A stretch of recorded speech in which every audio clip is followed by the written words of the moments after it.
Miami, Miami, Miami, Miami. It feels like Miami. Welcome to season 12 of the Miami Heat Beat podcast. I'm your host, Giancarlo Navas, and with me today, producer and co-founder, Brian Goins. Another season on our books. What an amazing time we're in. Another one, Isn't baby. that like Season- crazy? We're at season 11 of Heat Beat now. We're in the double digits. We're good. Season. It's our 12? It's our 11th full season. It's our 12th season because our first season we started in the middle. That's probably what I meant. 11 Yeah, full like 11 season coverage. Because we had like a partial playoff run when we started. But we're here, baby, back again, and also cannot forget our third host for the evening, Saucy Takes, Coach Lou. What up, my dog? What is up, man? We're so back, man. Basketball season is back. We back. We bike. October, the best month of the year, is here. Like I agree. Are you on? Is October your birthday? Is that why you're saying that? October is not just my birthday, but more importantly, the woman who brought me into this world. So shout out, mom. The GOAT. There The we go. GOAT. That's the goat. That's the goat. GOAT. Oh, along with 17 cousins, but you know, God, they don't matter. Heat what- basketball matters. What day? What day is your birthday? The 11th. The So- 11th. Oh, so we're coming up. I'm the 30th. Oh, that's the best month. He nicks on my birthday. I will be in the building. Maybe, perhaps that's a bad decision.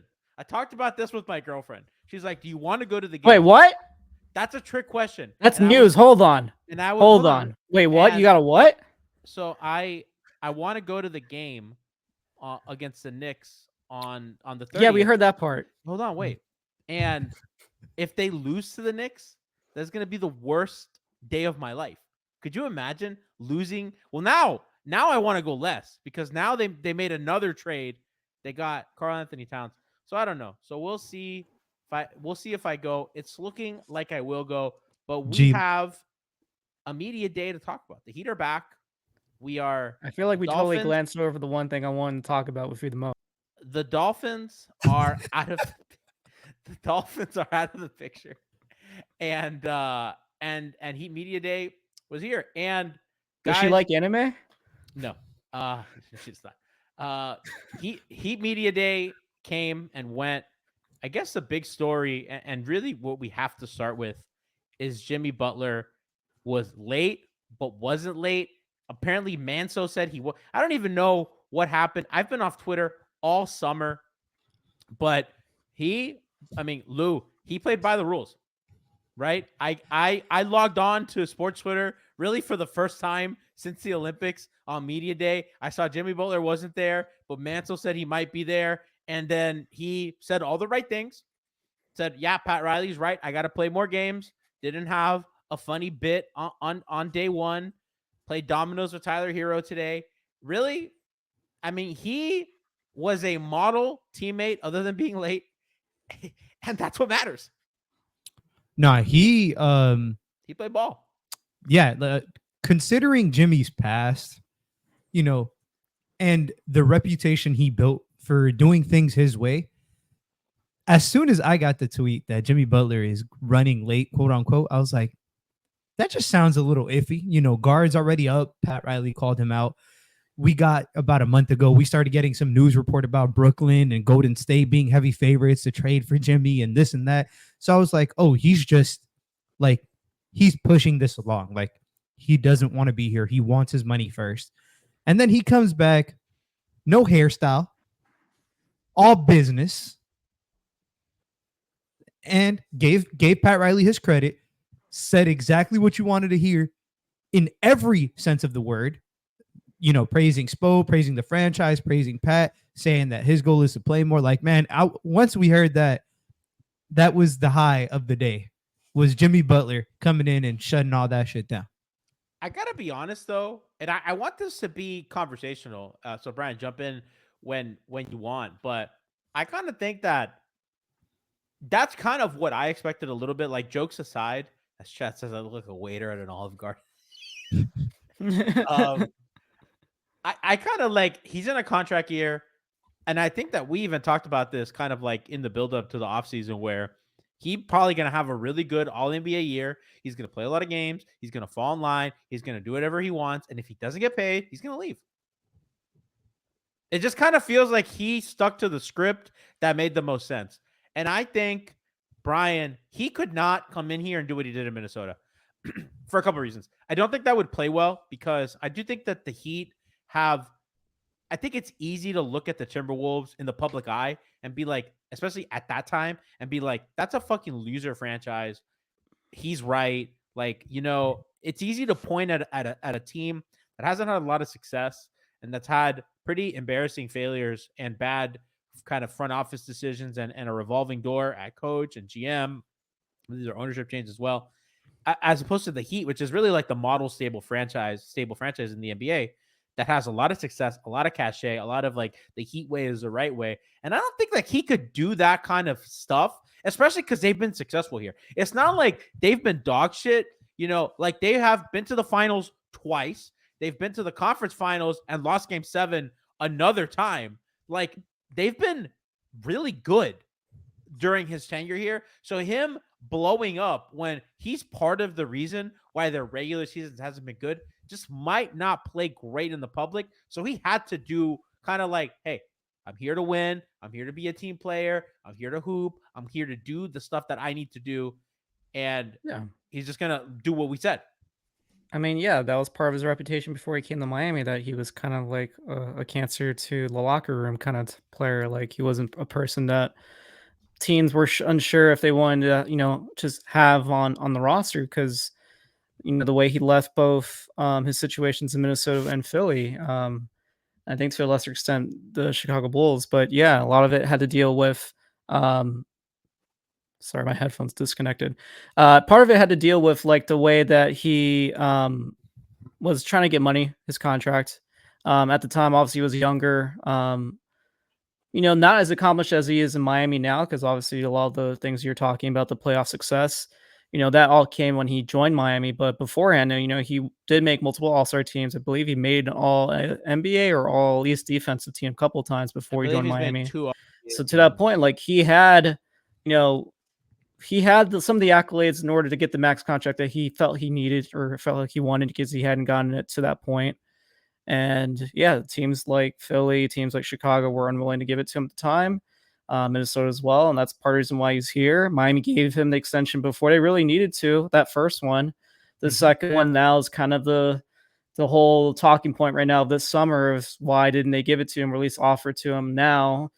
And we already seen kind of the conversation that's transpired since then. It's kind of what Pat Riley alluded to. We've had these conversations before that, you know, they want to see him play a full season, kind of show that commitment so that they can then recommit to him. And I don't see anything wrong with that. I think on both ends, they need each other. So we'll see that hopefully play out the season for the better. I think Jimmy will probably give more of an effort to at least not dog walk the early part of the season, because we usually don't see playoff Jimmy, or at least the Himmy Butler until like middle of the season till the start of the playoffs, kind of like ramps up, you know, towards like the All-Star break and then after. Hopefully we get more of like an early start where we're not starting, you know, at 500 or under, because I think this early part of schedule, I think no one's really talked about it, is actually setting up Miami for success to go on a bit of a run. So I think if all things considered, like if everything starts off, everyone's healthy, you know, we got a good mindset, Jimmy, going into it, they should probably start off, you know, maybe like 5, 6, 7 games over 500 with 15 games to start the season. I think that's kind of in their cards. I mean, Lou, you feel that's good. kind of where I'm at with him. Lou felt good about all this. I mean, Lou came in happy. I saw Lou on Twitter yesterday, excited, feel like, yeah, this is all good. So I feel like Brian and I are kind of in line here, being like, yeah, kind of expected. You, on the other hand, are like, no, we're so back. Yeah, I just, you know, it's difficult when the situation with your cornerstone, like you know, Bam is a franchise guy, but Jimmy is the one who takes us to the tier, you know, that we've been trying to get to again and get over the hump. Like Jimmy's been that guy. Can he do it again at this age? We don't know. His contract situation is weird. I think this whole summer was just kind of, the vibes were off, is the way I like to put it. The vibes been off. yeah, the vibes have been off. But when Pat Riley came out in that presser, I thought he said the truth. He didn't care whose feelings he hurt. Jimmy, at first, it didn't sound like Jimmy was too pleased with what Pat said, but in due time, maybe he has come to accept it. Also, he's 34. I don't think he can come out here and make a ruckus or make a big scene when he's trying to get a contract. At 34 years old, I think he's going to play Mr. Nice Guy up until shit hits the fan. If it does, hopefully it doesn't. But regardless, like Brian said, we have a good start to the season.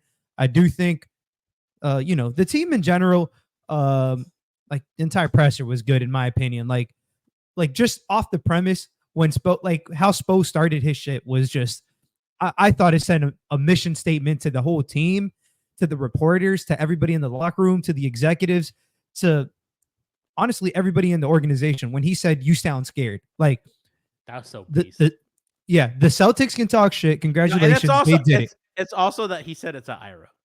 Yeah. 100%. And I love. It could have been anybody else. I love Ira Winderman. But it was exceptionally funny.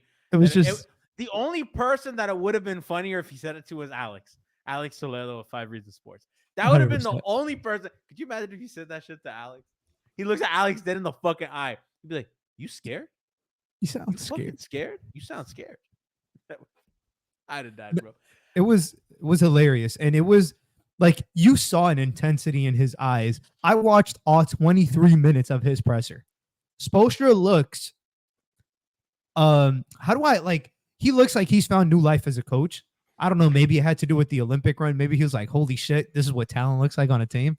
And he comes back here and, maybe he's hoping and he's excited to try to get some of these guys going. You know what that is, Lou? It's like you're at work, you have your work wife, and your work wife is so everything you've ever wanted. And then you go back home and you're just like, I'm in an unhappy marriage. And Spo comes back after coaching Kevin Durant and LeBron James and Stephen Curry and comes back, and what's staring back at him is Tyler Herro in a haircut that makes him look like Brady Hawk. You mean Peyton Pritchard? You know what I mean? We got Tyler, Spo might be like, "Where's Caleb Martin?" And they're like, "He doesn't work here anymore." It's Drew Smith is here. Drew Smith. That's what he was already pissed. He's like, "Oh fuck." The guy that used to rot on his bench in the Olympics was Tyrese Halliburton, and now that guy is Drew Smith. They're the same guy. Just a lot to think about. Just a lot to think about if you're Lou, I gotta be honest with you. I rarely ever give a shit about what's said on days like this because I don't really think that Spo invigorated changes any of the issues that have plagued them. I think it's gonna come down to how much can these guys shoot the ball, how well and how much is Jimmy gonna play. They're gonna get to a top 10 defense because Eric Spoelstra teams just find a way. They will zone and finagle and make it unwatchable, but they will get to a top 10. They will get from somewhere in the top 10 around that area. That's what they do every year. Hell or high water.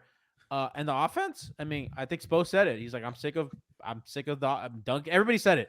They're all sick of bad offense, which I want to be honest with you. I'm glad that they said it at least because Brian, I don't know if you remember, after every fucking game that they scored 82, they'd all say, "Oh, it's not on our offense. We got to defend better." And I'm like, shut the fuck up.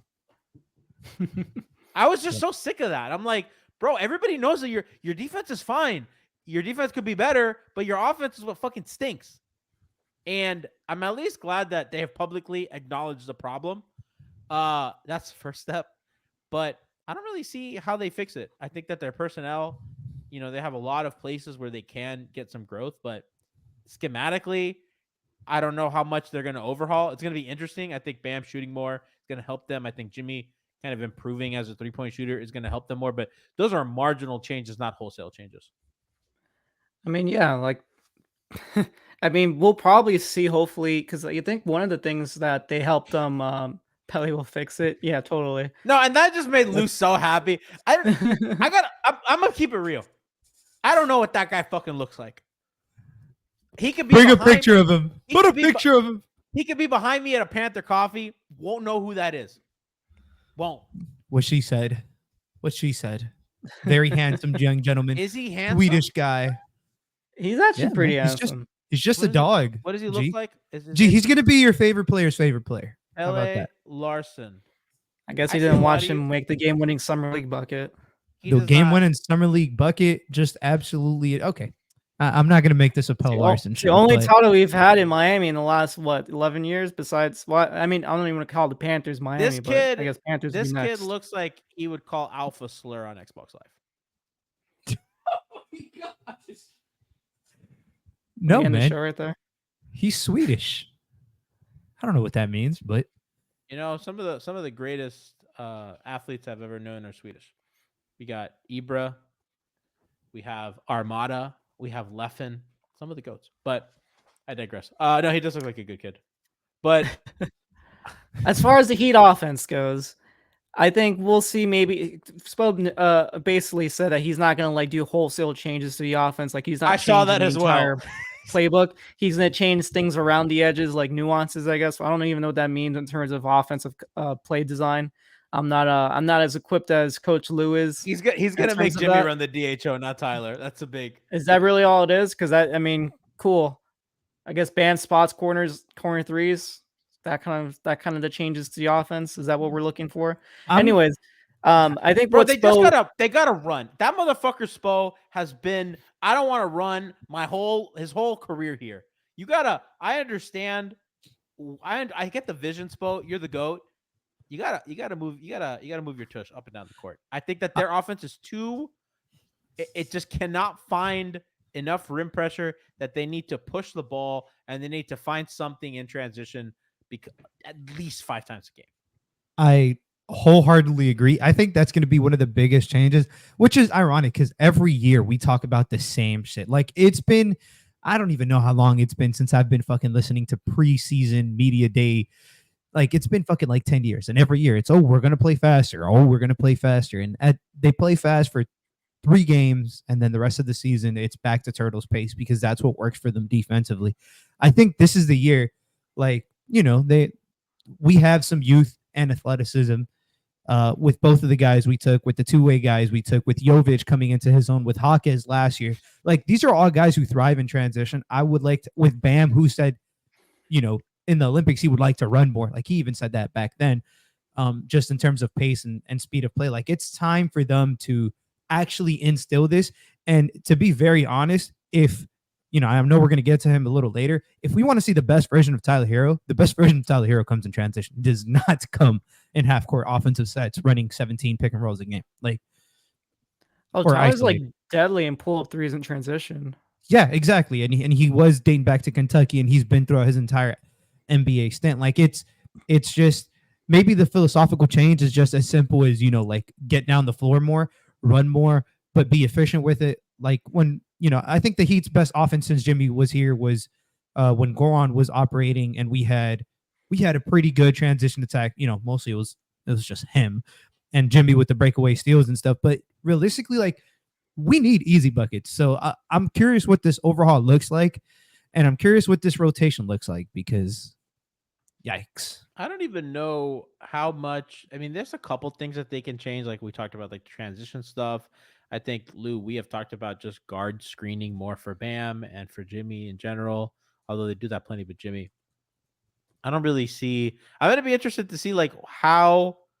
I think a lot of this, too, just comes like, hey, is Jimmy going to hoop or not? And I think if he plays, their offense just makes a lot of sense. But there's a cost to that in the playoffs because he's 34 years old, and you cannot run that guy into the ground. He cannot have a 32% usage at this age. You know, you gotta really kind of mitigate that, and some of that's going to fall on Bam, some of that's going to fall on Tyler, and some of that's going to fall on, like, guy we haven't talked about yet, Terry Rozier, who, you know, he looks like he's cleared to play. He's cleared to play 5-on-5, if I'm not mistaken. And, you know, he's going to be a guy that you look to, you know, opening night, that, hey, we need 17 to 22 from you a night. Those points have to come from you. We haven't had a guy like that can score in that position since Dragic, and you got to make something happen. And that's really kind of part of it. They're going to run a lot of pick and roll for him.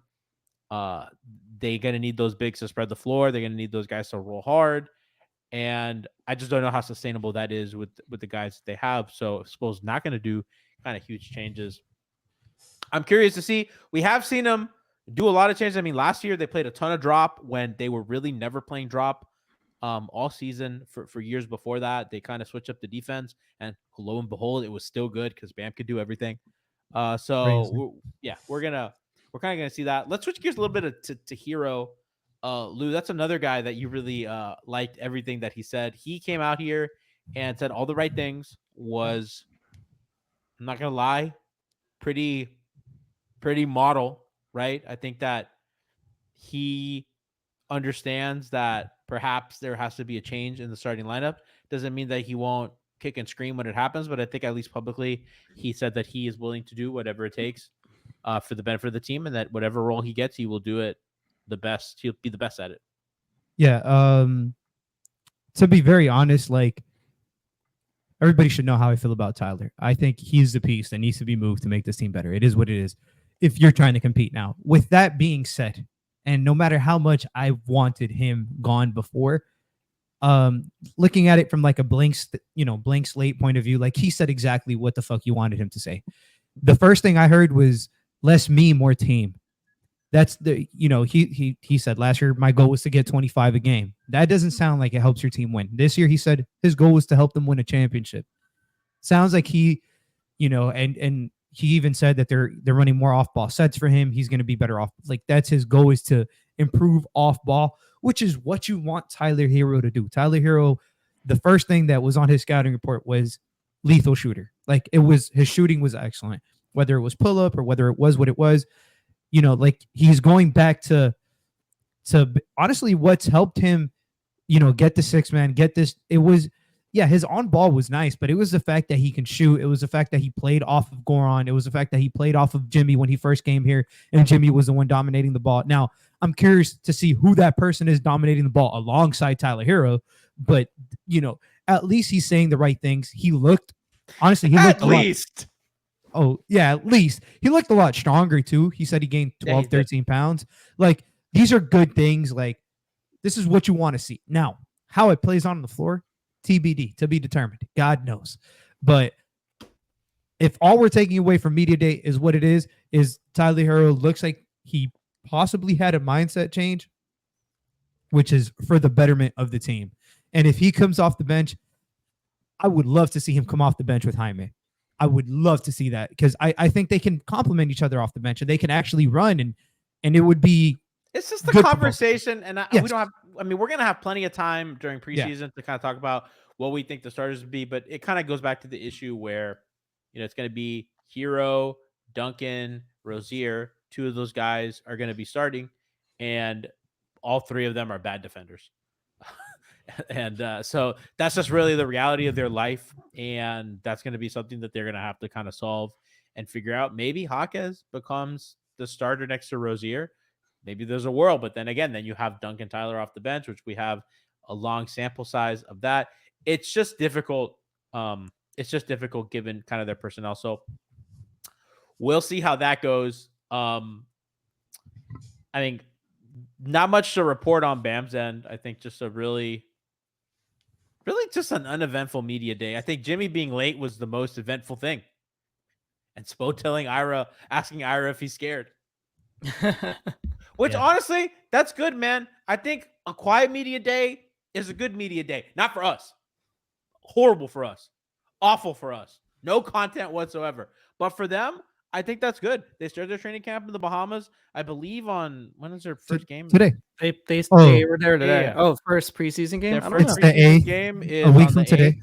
Yeah, so they open against the Hornets, who also, for some reason, got in the trade for Karl Anthony Towns and have gotten 3 second-round picks. I don't understand how that happened, but they needed a third team to absorb like $8 million in salary to make the trade match work, because both the Timberwolves and the Knicks are over the first apron. So in order to do that trade match, neither team could take more money in that deal. So they need a third team to kind of to absorb the remaining $8 million that they need the trade match, so that they could send out DiVincenzo, and who was the other player that traded? Julius Randle for Cat.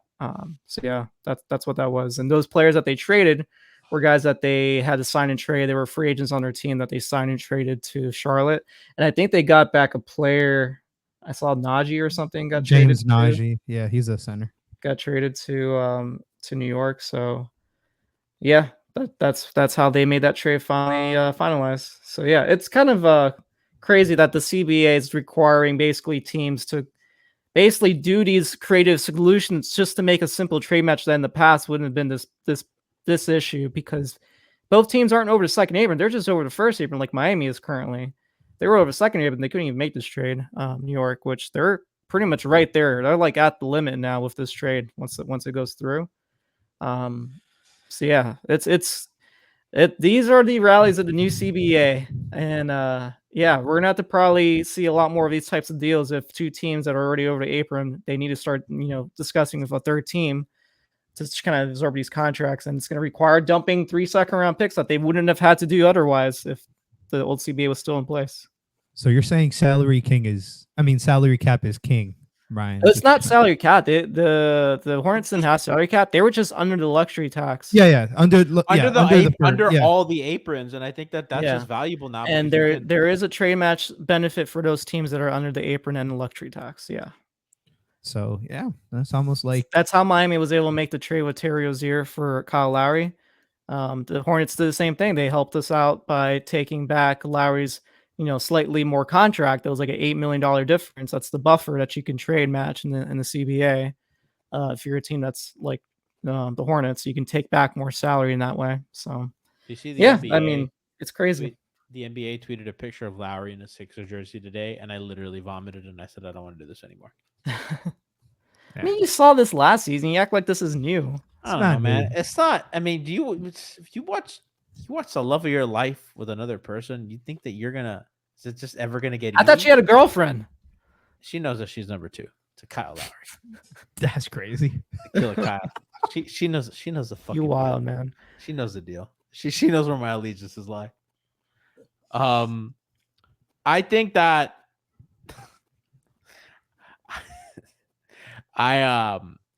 I think I am moderately optimistic for this season. And I think that preseason will probably be more telling this year than in other years, because I think that for once there's actually a lot of question marks about who's going to actually start, who's going to play. I actually do feel like there's only 3 starters that are set in stone right now. I think it's curious. Bam and Rozier. Unfortunately, according to Spo, he wants to see the main 4. Don't believe him. I think that those 3 guys are for sure going to start, and I think the other 2 guys are up for grabs. Whether that's Hawkes, whether that's Duncan, whether that's Tyler. I still think that likely the starting backcourt day 1 of the regular season, Terry Tyler, is going to be Terry Tyler. It's just going to be hard to see Duncan or Hawkes get that spot. I'd like it. I'm actually kind of more into the idea of Hawkes, just so that you help your defense a little bit, but it's not like Hawkes is like helping your defense that much. I mean, your backcourt's still a liability defensively. I'm curious because I know Spo came out about like a month ago and he said that there's only 2 locked-in starters. He publicly said it was Bam and Jimmy. Yeah, it was Bam and Jimmy. And everything else is up for grabs. And I think that's how it should be. With that being said, personally, I do not think Hawkes should start whatsoever. I want him running the second unit. I don't want Jimmy slowing him down. We've seen the splits with him and Jimmy. It might work together, but I don't think you're helping his development unless Jimmy takes a back seat. And I don't think you want Jimmy taking a back seat. I don't think Jimmy wants to be taking a back seat on a contract year. I mean, I don't know. It's going to be, like you said, I think this preseason, this is the most rotation questions we have had about the Heat, point blank period, I think since, I can't even remember since when, because since 2017, when we signed 18 free agents. Like, bro, think about this. 2019, we started Kendrick, Nunn, and Duncan Robinson, but it wasn't even a rotation question. That was just a surprise. But this year, like, we're heading into this with rotation questions. I don't think anybody expected that to be a starting lineup that time of the season. I think we all hoped for Nunn to be the point guard, but I don't think anybody expected Duncan to be a starter still. Yeah, 100%. And it's to the point of, I don't think they're going to start their best 5. I don't think that's going to happen. I don't think that's the way Spo has ever done it. He talked more about players complimenting. We heard what Nikola Jovic said. He'll do that when rubber hits the road and they got to win games. like in the playoffs. Like he'll start the 5 that make Yeah. the most sense. Yeah, like but not day 1 regular season. I think he will this year, man. I don't think they have time to be bullshitting around. So I'm curious. But again, I can totally see them going, Terry, Tyler, Jimmy, Jovic, Bam. Like I can see that shit happening. I can see that. I mean, but like, so you have the question marks. You have, Khalil Ware, sight unseen. You have Jovic really in his second season as like a real rotation player. Jaquez in year 2. You have Duncan, which by the way, the question mark with Duncan is like, is his back okay? I He think says that he's good. we're He gonna looked have to good. see. We have to. he's He good. looked good, and he was posing. He was the only dude posing in the media pictures. But A dog. He also says he's working on things off the court that he won't admit that he worked on because he wants to keep it a secret. He's the one dude that when he says I worked on something, I believe it. Oh, 100%, dude. That dude lives in the gym. I believe it, dude. So we have the Duncan question mark. I think Haywood Highsmith is one of the few known quantities. I think we know. Listen, Haywood gonna defend his ass off, and he'll shoot well against Boston, and probably no one else. And he is going to play really hard. He will guard up. He is, I'm sure Spo loves him, but also he has a lot to be desired on offense. Josh Richardson, no clue when he's going to be able to play. And he's also a guy that I feel like you also kind of know what you're going to get. I think Kevin Love, another year of Kevin Love. I think there's a question with the big man rotation with Ware, with him, with Bam. I think Alec Burke is a kind of an interesting piece. I saw that Trilly tweeted this is going to be a Wayne Ellington impact season. Yeah. Which I think that he's the kind of player that, I mean, it doesn't really make sense to add him because I don't really think that he's going to really provide a lot for them. But if you're the Heat, it makes sense to roll the dice on a veteran like that because they've shown you in the past that whether it's James Johnson or Dion Waiters or Olynyk, they'll just make guys better than, the guys will have career years here. And I think that that's kind of worth exploring. And then you have, your boy Larson. For what it's worth, I think Carlo Tiana, if I had to make the decision, I think her starting 5 is who I would go for 100%. Like I wouldn't even, and yeah, she wants Bam, Jimmy, Jovic, Tyler, and Larson. And Pell. And the only change I would make to it, if any, and I just think it comes down to like experience, would be Highsmith. You just love Larson. Highsmith over Pell. Yeah, wait till you watch him play. Like he's not gonna get in anybody's way. Like alongside Jimmy and Bam, you want guys who just do the dirty work and play defense on ball and white the beam. It's right there. Listen, don't say that. Brian's head perked up like, whoa. Well, what? Said, no, it's just a speech impediment. That sounds like a Trump campaign slogan. Oh no, please God. And never They mind. won. Never mind. Never lose like never mind. That fun's over. Yeah. Forget the beam. Forget the beam. There's also Nasir Little, which they signed, which Brian, I believe we don't have to get too into the weeds on this, but they signed him. They are not over the second apron, correct? Not yet. Not yet. They can be by like maybe 400K if he makes the roster. But there's so many ways that they can get under. This determines if he makes the roster.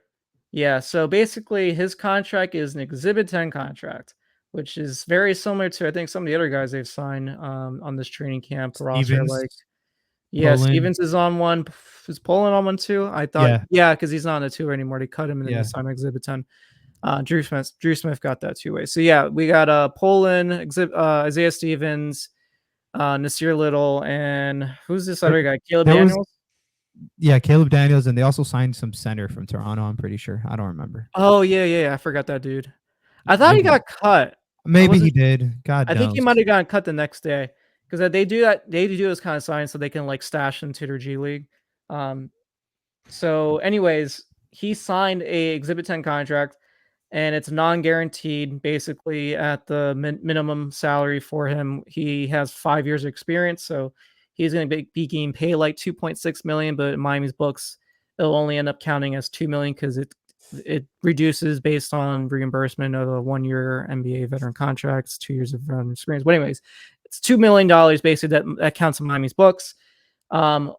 if he makes the roster. He makes the roster if he's still on the team past the October. Let me just get the 19th? right date on.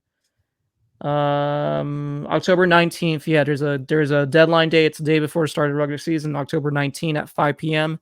If he's on that team beyond that, that means his contract has been converted from Exhibit 10 to a standard guarantee contract for pretty much the rest of the season. It's no longer guaranteed. It is now fully guaranteed.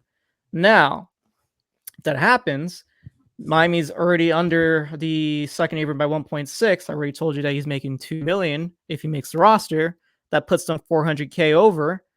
Now, while that impacts Miami in the interim, what could happen is if they cut him sometime during the season before January 10th, because that's a key date. That's when all guaranteed contracts are fully guaranteed for every player for the rest of the season. A team could pick him up. And if they pick him up by, around that time, basically before, I think, the end of the season, Miami basically, that difference of salary and service days between then and then the rest of the regular season, that team basically picks up the salary, and Miami doesn't get that cap charge on them. They just get the cap charge for how many days he was on the team. That's a way that they can get under. I don't know if they're going to take that risk, to be honest. I think what they might do, they're just my best guess, because he's on an Exhibit 10 contract, they'll probably just cut him. And when they cut him, because he's on Exhibit 10, he gets like a bonus of $75K if he makes it to the G League team. He has to be on a G League team for 60 days, 2 months, to fully get that $75,000 bonus. That's why they signed the Exhibit 10 contract, because it's a way for them to stash into the G League team. I think we probably get stashes for like 2 months. And in that time, they'll probably determine if they need another guy or not. And in January, they can start signing 10-day contracts. So maybe they'll start him off as a 10-day contract, do maybe 2 of them. If he's really good by then, like, they'll probably convert him to a standard deal for the rest of the season. That's what I think will probably happen, because that saves their ass in case they need to make a deal. And if they, are over a second apron, like I was telling you guys earlier, like the restrictions become way more punitive, because then you can't stack more than one player in a trade. You have to basically trade match one guy for another guy, or one guy for multiple guys, but you can't take Tyler and like Haywood Highsmith and combine them for a better player that's making a little bit more. And I don't think they're going to do that, hamstring themselves for Nasir fucking Little. Exactly. So he'll probably just get cut.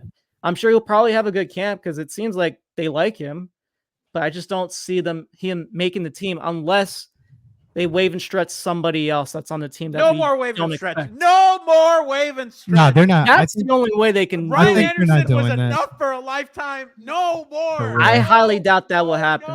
No. Because I don't even know who they would do that on besides Thomas Bryant. God, please no. I'd rather have him on the team than Let's him just, cursing us. Let's Commissioner says Brian has been inducted into the Let's Hall of Fame for I 50 know. consecutive minutes of cap. This is like the most boring salary cap. So I literally just looked this up before the show, because that's how boring this shit is. Like, I don't literally fully asked expect Brian. I Nasir- was like, "Hey, you is Nasir Little like a good player that you think he'll make the team? Maybe, but former like, lottery pick? You know what it is with him? That's a guy that I like rolling the dice on. Played in the NBA for a while. Lottery pick. If he was on a 2-way, he can't even be on a 2-way contract. So like, I don't know what Miami's doing with Brian, him. they fix people. Like, Oh, I think like the whole thing with the Heat is like, they take their chances on their Drew Smiths. Like, they take their chances on these UDFA guys who are more are 27. Yeah, that are 27, and like you're hoping that they're a back end rotation player. Nasir Little, I know it was 5 years ago, but him coming out of high school, he was by some scouting profiles, he was rated over Zion Williamson. He was the #1 prospect on some boards, above RJ Barrett, above Cam Reddish, above Zion. He was coming good out in the Nike basketball. I think he was. Yeah, he's 6'6", 6'7", 230. He's an athlete first and a defender second. If the jumper comes around and he can just contribute and find his 33% 3-point shooter for his career himself into the Haywood Highsmith role, maybe this year, maybe future down the line, I think you're winning within the margins. So I love this chance. If it doesn't work, then fuck it. You took a chance on a high prospect guy like they did with RJ Hampton, and it is what it is. But if it does, if you turn around and it hits, man, some people still believe in RJ Hampton. I'm pretty sure Siobhan does. Yeah, he's not in bad, the NBA. But like, Where is he? He was in Orlando, but the Heat doing this with Josh Christopher, the Heat doing this with Nasir Little. Christopher, now, I get. Christopher, I definitely two get. former 5-stars who takes, you take chances on these guys. And realistically, I know Skinny McGee in the chat is saying like, who cares Kashad Johnson over? I think ultimately, I think it's going to come down to Kashad Johnson or Nasir Little getting the 15th roster spot once it's prorated enough to get under the second apron. Yeah, So they're not going to let, convert him let's now. ask let's ask an expert. We have the GOAT. the GOAT, 5 on the floor, co-host, producer, Alex Toledo. Alex, we're talking about Alex, friend of the show. We're talking about Nasir Little. We're kind of talking about, well, Brian was kind of introducing the mechanics in which they signed him. And we're just kind of discussing, like, is he going to make the 15-man roster? Do they need him? Brian suggested that they may cut him so that they can stash him in the G League. And then come January, sign him to a couple 10 days and then see if they need him or not. What was the vibe? I want to ask you more about Media Day in general because you were there with Ethan Skolnick and Brady Hawk for 5 reasons. So we're going to ask you a little bit about kind of the vibe there. But what's your take on Nasir Little? I wasn't expecting to come out here and talk about Nasir Little. Was that not a radio introduction? That was come on. That's funny. You want me to break down the cap again? No, please.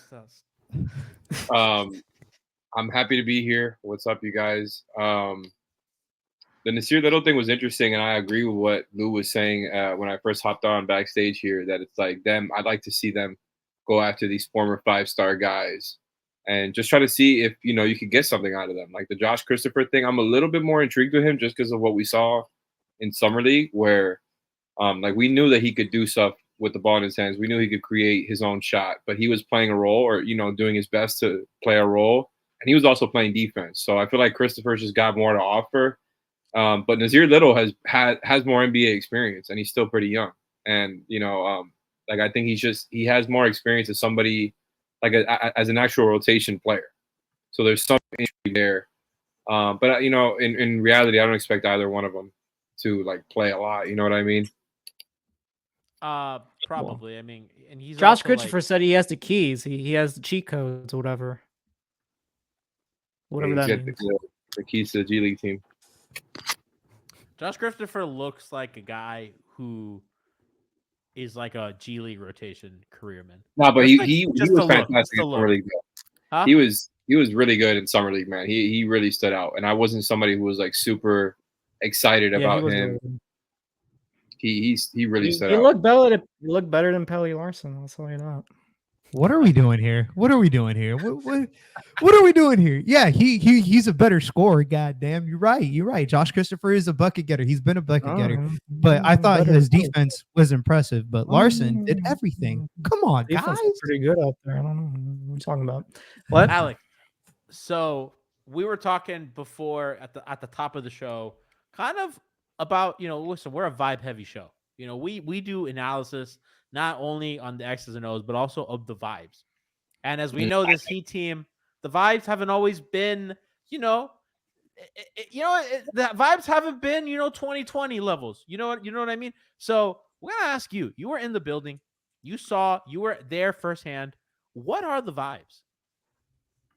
Well, I mean, I was really excited, right? Because Media Day is our Super Bowl. Right, Media Day is the media Super Bowl, and I'm locked in. On Media Day, I'm absolutely locked in. I'm stupidly locked in, you might say. Yeah, that's not very good though. Stupidly lame. Just trying to make sure everything goes well, and as all the interviews back to back to back to back, so it's chaotic in that way, right? And then everything starts off in the press room, and it's so crowded in there. It's so hot. It's really uncomfortable. And it starts with Spo setting the tone, right? And I appreciated what he was doing.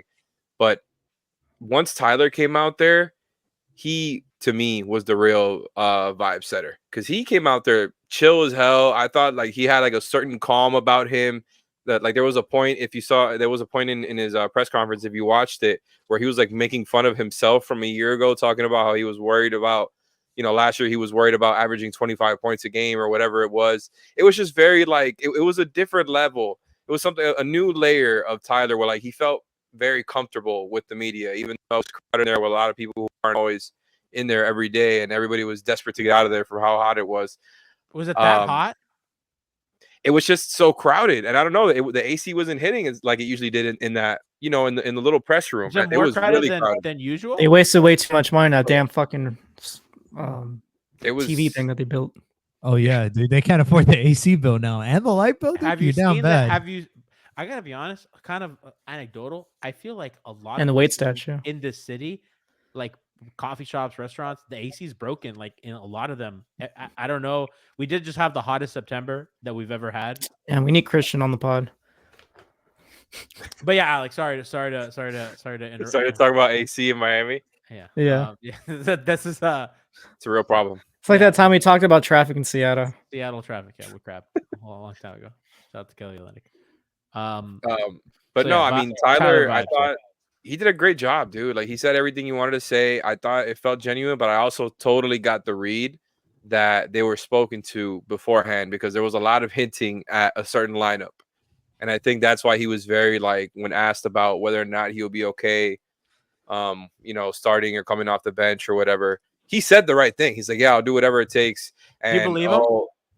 But let me get to it. I'm going to tell you, I believe him, but it's because I believe they were spoken to. I believe they were told that most likely Terry, Tyler, and Jovic is going to be the starting lineup. They specifically hinted at Terry, Tyler, Jimmy, and Bam. Spo did, and he didn't, you know, definitively say it was a starting lineup, but there was that. And then Tyler, with the way that it was like, oh, I'm going to let the best coach in the league and one of the best presidents in the league Smokes and mirrors. it was so like he was so smiley and chill and calm and comfortable when he was doing it that I'm like, oh, he already knows. I think he low key already knows. And like Jimmy kind of hinted at it today a little bit, right? Like you know, if you're looking at the tea leaves, like kind of some of the things that they're saying, it sounds like they know, right? And Jaquez also was asked about it in the group interview, and he has no problem coming off the bench, which I think is going to be his role. I think he's going to be a 6 man of the year candidate. Like it feels like that's where they're headed. So I think that's a good thing for them, right? Just, you know, in the sense of like, it's good for everybody to know where they stand and what role they're expected to play from the start. Even though Ethan did hear like a month or two ago that it was only 2, and he heard this, by the way, he from inside the organization, that there was only 2 locked in starters. So it was funny that media day comes and and you hear the 4 names thrown together a lot. So that was like Alex, one of my big takeaways. But the only other thing with the vibes was just everybody like waiting around for Jimmy. You know, that was the What was that like? It was funny because at one point, like when we were in the press room, we thought we were going to get him. It's usually, you know, it's Jimmy, Bam, Tyler, and Spo that speak there to start off the day before everything else. Jimmy didn't speak, but he was there though, right? He was talking in the background. I'm pretty sure, yeah, because when Bam was speaking, you heard somebody come through that hallway that's next to the media room. So I forgot what he said. He like exclaimed something. Yeah, yeah, and then Bam was like, talking about dominoes or something. Yeah, he's like, you guys, y'all know who that is. So everybody, you could feel the tension in the room. Everybody's like, oh my! Everybody starts getting their phone ready to record the entrance shot that they all think is gonna get them 1 million, you know, views. That's gonna go viral. That goes viral every year. Ethan has like 30 phones up in the air for no reason because he didn't walk in. Like it's a fucking concert. Like it's a fucking concert. Yeah, that's exactly what it was like, and it was just for no reason. Did you get your phone out? Did you get your phone out? No. Really? Did Brady? I promise you. I wasn't sitting with Brady because it was so crowded in there. I was sitting with a really nice guy I met from House of Highlights yesterday. Okay. Oh, cool. So it was just because they had already been waiting there. It was very limited seats. You know, I had to take what I could get. Okay. No Alex Solana, no David Ramil.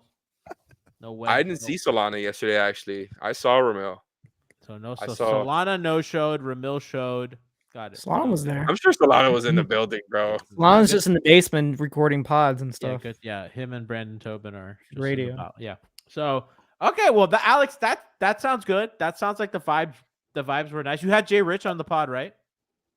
Yep, we had Jay Rich, and we had a lot of other people. How was Josh? Josh was my guy. He's always super chill, super cool, man. I just, you know, it sucks his whole thing where like he was kind of the only one pointed out yesterday as not being ready. You know, it sounds like he's not going to be ready for the start of the season. Did you talk to Duncan? What? You talked to Duncan? Did you? Oh yeah, Duncan was actually our best interview. That's because he's Duncan, he was not. He was firing back at Ethan. I was dying. Oh, I was really? dying. What happened? Yeah. So tease for the audience and give us a little. It's a great. I'm so happy you brought him up too. Like that was amazing. It's like you read my mind because that's the first one we're posting. That's ideally going to be up tomorrow if I can do some editing magic. But everything is good, and we got all our interviews through. Like no problems. Everything went well. What do But you mean that he Duncan fired back, interview. Nathan? Yeah, I was gonna say that Duncan interview was the highlight, man, because he had a problem with something Ethan said, and it was the way that Ethan started the show, and there was like a certain I guess like there was undertones that sort of Duncan Connotation to interpreted it. Got you. that. I'm Yeah. fucking in. I'm listening. Let's go. Let's That's go. the best. We're back. You might say he Tune in held for Ethan reason. accountable. You might can say he mention- held Ethan accountable. Whoa. Coming from an accountability master huge. himself. That's huge.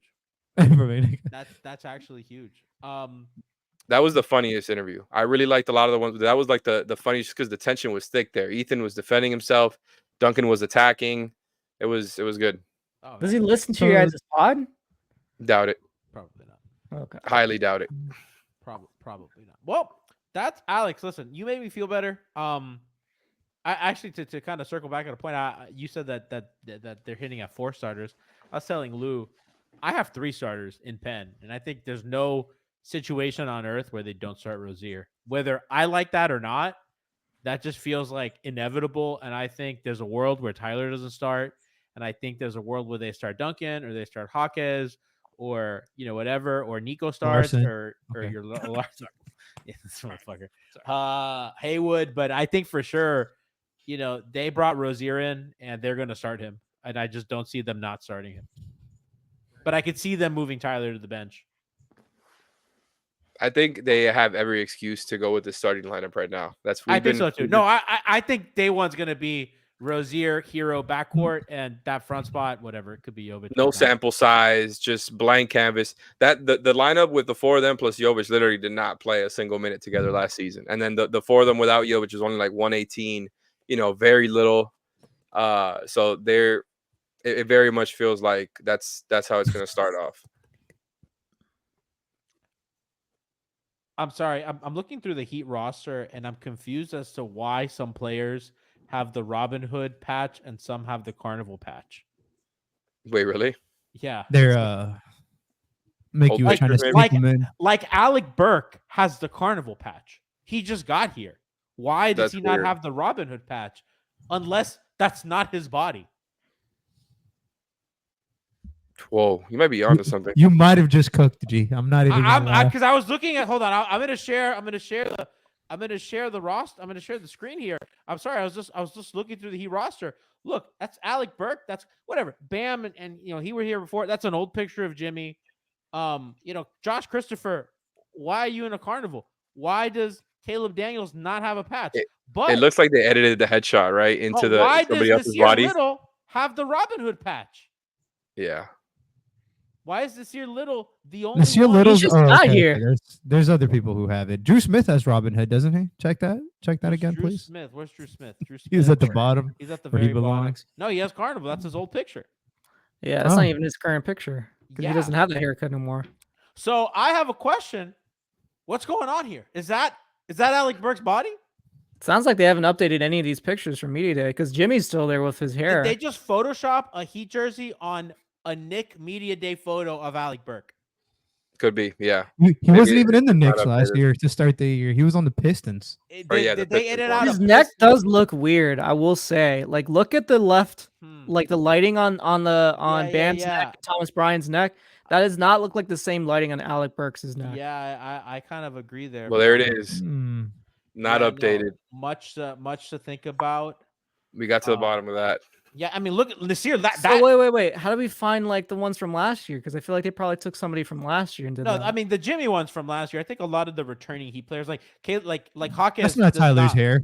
Yeah, that's not Tyler's hair. That We Yeah. got to it, boys. Hawkins looks different. Obviously, Jimmy, which is just such a funny picture. Khalil doesn't have a spot. they This, don't yeah. change it. So That totally deserves its own tangent. I'm sorry. I just I just couldn't. I couldn't look away. Like I was just looking through the roster, and I go, "What? Why is there only one?"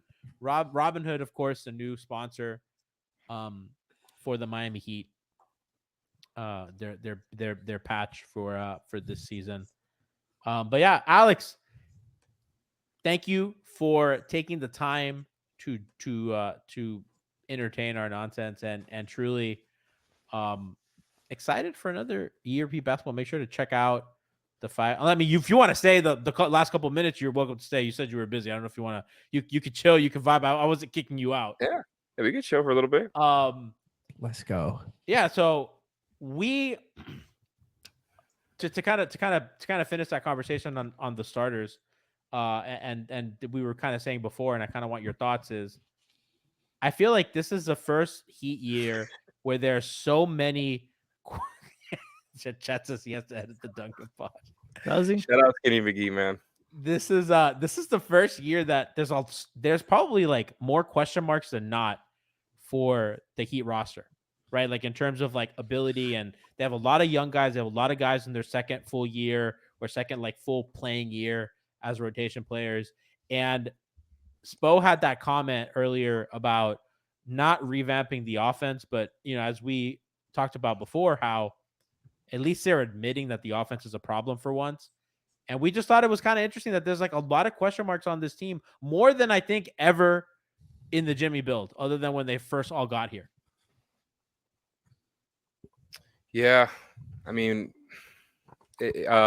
really, like I feel like they have a weird dilemma here, right? Because I feel like this is one of the deeper rosters in the Jimmy era. But then when you look at it, I know, but I do believe that. I actually don't believe that. I believe it. I do believe it. I think it has a potential to be. I think that doesn't mean doesn't mean it's better than 2020. It doesn't mean it's better than 2022. It doesn't mean it's better than 2023. It's not what I'm saying. I'm not saying they're going to go as far or it's going to be as good when you put it all together. I just mean when you look at the amount of guys, right?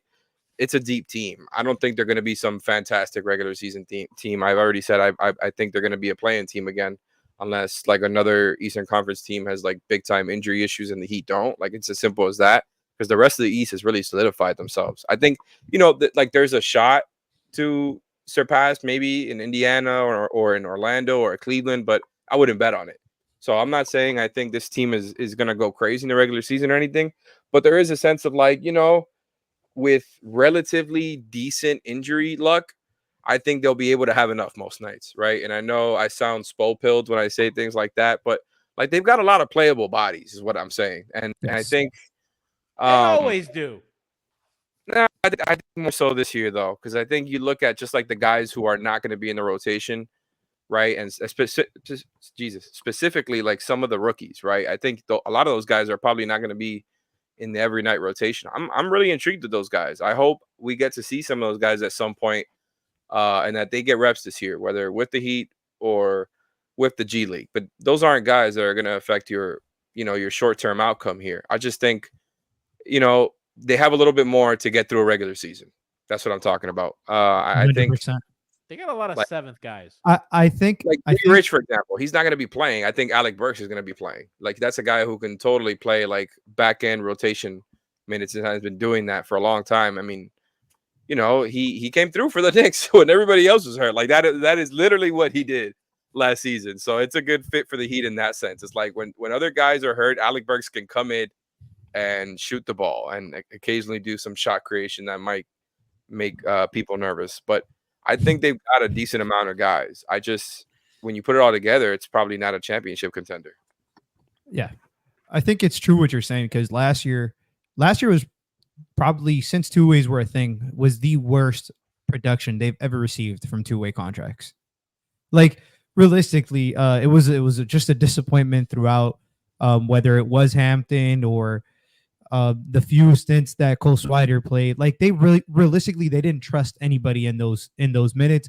And when you go back thinking to, obviously when we had Caleb on two ways, I don't know. It feels like, we're always going to have bad injury luck. I feel like that's just inevitable at this point, unfortunately. But I do agree, some of the guys that they currently have in those positions, or even towards the back end of the roster, even though they only have 14 people signed, not 15. But the 14 are playable, is to at least to some degree.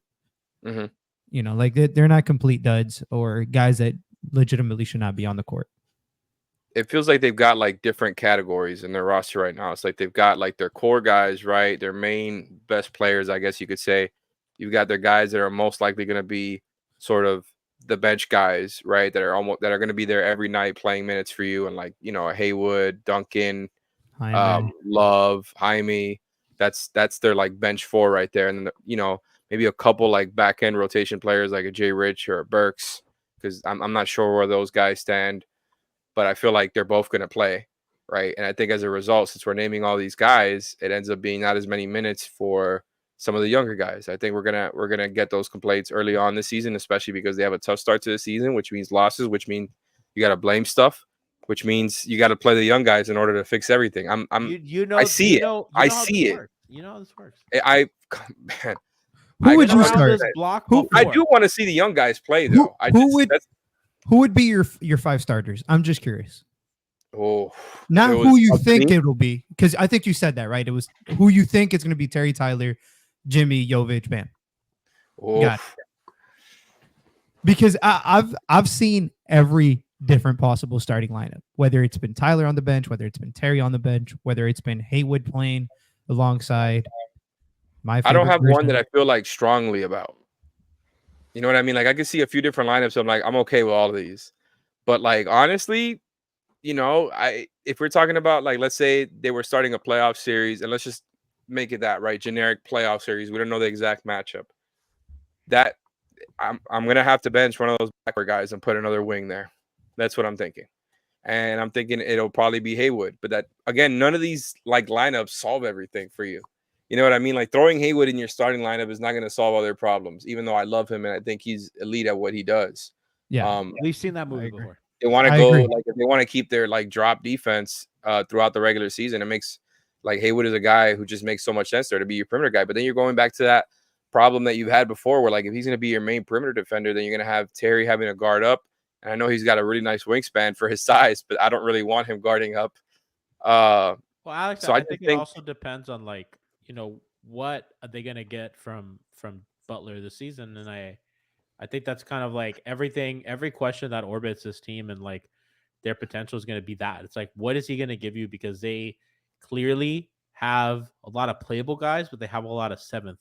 They have a lot of really good seventh guys, and they don't have enough number 4s, number 5s, number 3s.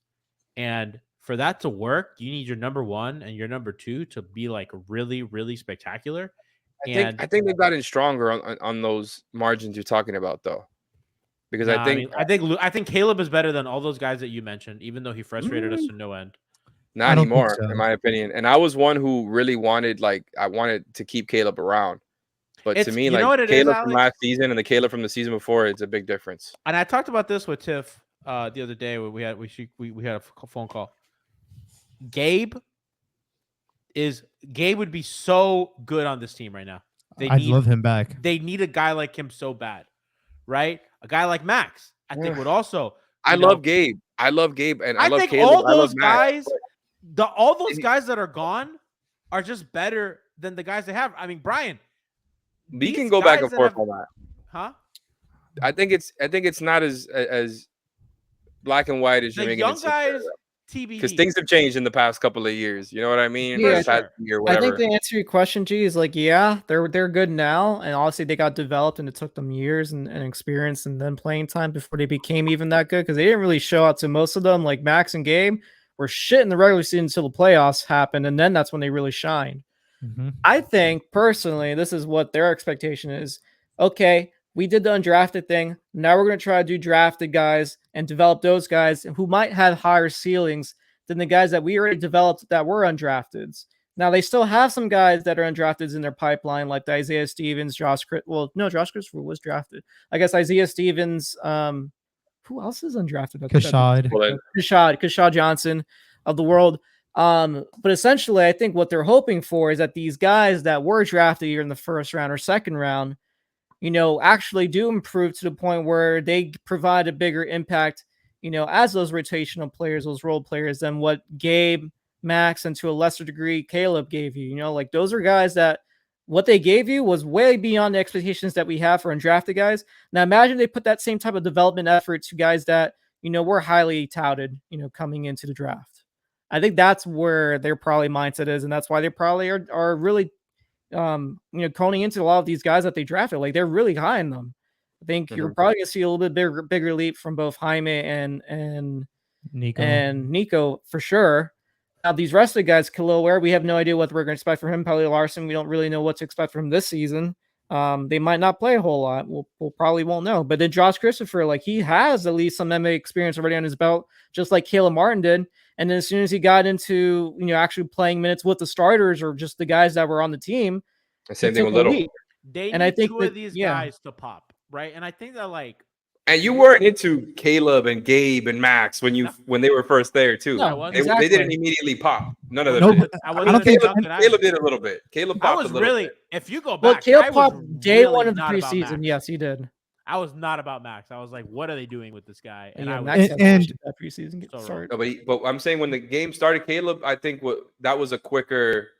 Like the arc was quicker. Gabe and Max, like it took a little bit of time. It took like a year before they really Gabe popped. took forever. It felt like I felt like I was defending him to no avail, and everybody hated that. So all of that is to say, You're like I think when you look at Jaime and Jovic, like those two in Why themselves. do you call him Jaime? That's because Leif calls him Jaime. It's Jaime.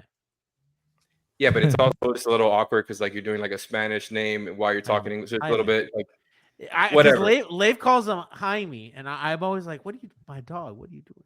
Jaime Jaques. Or whatever. I think like having those two there, it's just like a nice dynamic to have where like he's just somebody that you can give more usage to. Both of them. I just think Jovic. It's like Jovic is going to be somebody who has less of a usage, right? If that's going to be the starting lineup, I think he's going to be having to pick his spots. It's going to be less threes. He's going to have to, he wants to punish mismatches this year. That's going to be a way that he can, get a couple extra field goals because I think the threes are going to be coming down if he has to be playing around Terry, Tyler, Jimmy, and Bam. I think he's going to get open threes. I just don't think it's going to be at high volume, and I think the variance might go up and down a little bit because of that. Because it's a little bit tough when you're not getting in rhythm as a spot-up shooter. But I just Jovic and Jaime just make this more dynamic of a build, and I think than what they've had before, in my opinion. I agree with that, but not what they've had before, but I agree that is really enticing. But it's gonna kind of come down to the thing that they always have to kind of go through, which is balance. Like, how many bad defenders can you have on the floor and this still work, right? And that obviously a lot of that falls on Jimmy and Bam. And I think in the playoffs, Nico really survived, and I thought Jaques. I thought he was great. Not only did he survive, I wouldn't say great, but he was good. I thought he was positive. Yeah, he was I mean, compared to what was expected, I don't think he was tested in the ways that I feared, but I thought he was really good, and I don't think that Spo left him out there enough to get tested. I do think that he was protected a little bit. I think he was also on the floor with Tyler the whole time, and they were just hunting him instead.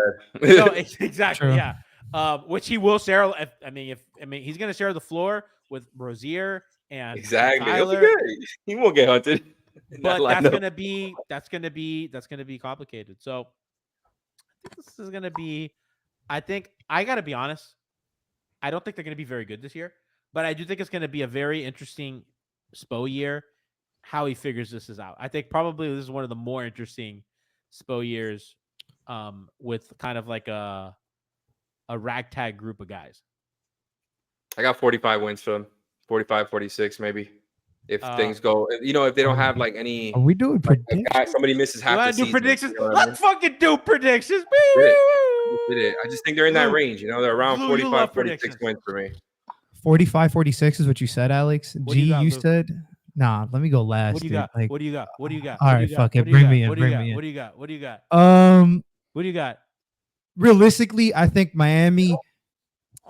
I can see them win 36 games. I can see them win 49 games. Like that's the range of outcomes I see for this team. It just depends on health.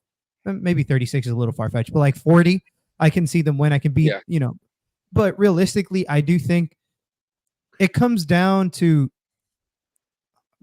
I think it comes down to the young guys, dude. Like, I don't think the veterans are going to help you get further than they have been. I think it comes down to the development of Jaime, of Jovic, of Jaime. Tyler, and Jaime, Jovic, Tyler. I still count him as young because if what he said is true, that means he's trying to develop different parts of his games, even physically. Give me a fucking number, bro. All in all, I think they'll win 44. Okay, 44. 43, 44 is what I'll Trobby I'll baby. stick. What did you say? 45? 45 or 46. So the Vegas odds are at 44.5. Quite interesting that you Yikes. guys went. Why you didn't fucking ask me? I was gonna ask you now. I just wanted to release that information. Brian, I was gonna say 41. I have them at 41 wins. What do you got, Brian? That's crazy. What year did Jimmy Butler come here? 2020. 2019. Is it because you expect like the decline to keep happening with Jimmy? You're like a little bit more cynical there.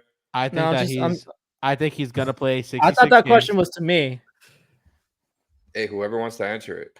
Go. Okay. What do you got, Brian? How many wins you got? How many wins? So what I did was I basically took the wins from each of the last 5 seasons with Jimmy, and then on my Oh. calculator, right, Divided it by 5. I divided by 5, and they told me it was 45.4 wins. Gee, what I'm are gonna you round doing? it up one because obviously, like, one of those years was during COVID, and I know there was a few games that were missed. So let's say 46 for fun. 46 wins. 46. Gee, what is that? Yeah, what was going on there? Am I tripping? I thought I was lagging or something. That was No, just let's just fucking around. I don't really so annoying. I don't really believe it. Welcome to year 12, baby. I think Now Jimmy's gone. By the way, if Jimmy's traded, then we gotta revert my prediction down to like probably 30 wins or I'm something. sorry, Brian. That completely threw me off. Because like that changes a whole lot, right? Like if Jimmy's not here after the All-Star break, then what are we doing? That's not gonna happen. How If are you, the- I cannot Horses? see a world where they trade Jimmy. Crosses? No, not at all. Not at all. You should know already. I just can't see it. Like just the way that they operate, I cannot see them like bolting on the Jimmy era in the middle of the season. Like I cannot see it. I just Especially can't. if they even have a glimpse of hope into the playoffs or the plan. Like they're gonna write it out. that package better be like A1 for them. The answer, the Oh, for like, them. Oh, not for me. the end of this like whole thing with Jimmy, like we're gonna find out in the summer. That's what I firmly believe. I cannot see the Heat like just giving up on it in the middle of this, unless like things go completely haywire and it's disastrous, like to just an extreme level. I can't see it. Maybe I'm wrong. I mean, that would be insane. I don't want to be wrong because that would suck for all of us for our podcast downloads. But yeah. Much to think about, much to see. They don't inspire confidence. Gee, you're lucky I'm not here anymore, man, because somebody needs to call you out when you're clearly not listening to your co-host. I wasn't because I got a I text. can tell. I just know you so well. I mean, I've known you for like We've a only decade. been doing this for an hour and 14 minutes, so I don't blame you. Brian True. is so fucking dead. Brian's like, I don't want to be. Brian, it's the first fucking show of the year. Ask him a Cav question. He's done. He's locked in. Okay. I mean, Brian, yeah, an hour and 14 is a lot. Brian, I'm are not you gonna ready? lie Okay, I'm gonna ask Brian a cap question. Go ahead. What brand is your hat? What brand is my hat? I don't know. Can you read? That's a cap.